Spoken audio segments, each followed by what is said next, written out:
زید بن ثابت رضی اللہ تعالیٰ عنہ کہتے ہیں کہ نبی صلی اللہ علیہ وآلہ وسلم اپنے خچر پر بنی نجار کے ایک باغ میں تھے، ہم بھی آپ کے ساتھ تھے۔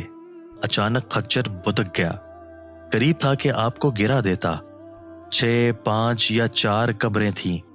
آپ صلی اللہ علیہ وآلہ وسلم نے فرمایا، ان قبر والوں کو کون جانتا ہے؟ ایک آدمی نے کہا، میں۔ آپ صلی اللہ علیہ وآلہ وسلم نے فرمایا، یہ لوگ کب فوت ہوئے؟ اس نے کہا، زمانہ شرک میں۔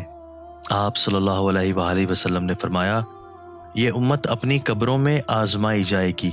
اگر مجھے اس بات کا خدشہ نہ ہوتا کہ تم اپنے مردے دفن نہ کرو گے تو میں اللہ تعالیٰ سے دعا کرتا کہ تمہیں بھی وہ عذاب قبر سنائے جو میں سن رہا ہوں۔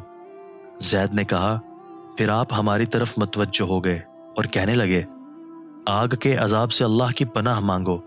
صحابہ کہنے لگے، ہم آگ کے عذاب سے اللہ کی پناہ میں آتے ہیں۔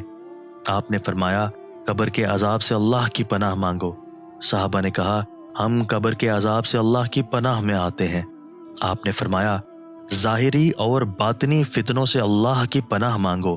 صحابہ نے کہا، ہم ظاہری اور باطنی فتنوں سے اللہ کی پناہ میں آتے ہیں۔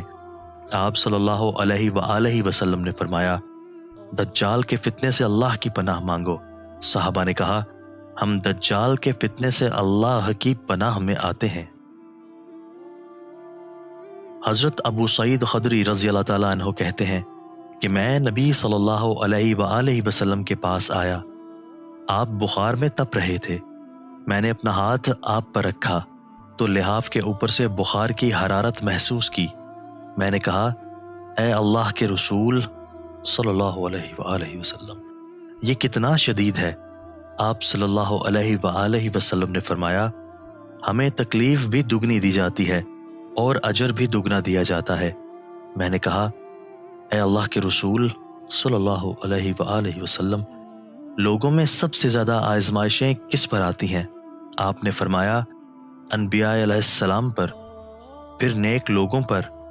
کسی کو محتاجی میں آزمایا جاتا ہے، حتیٰ کہ اس کے پاس صرف وہ چادر بچتی ہے جو اسے ڈھانپتی ہے، اور وہ آزمائش میں اتنا خوش ہوتا ہے جتنا تم میں سے کوئی شخص خوشحالی میں مسرور ہوتا ہے۔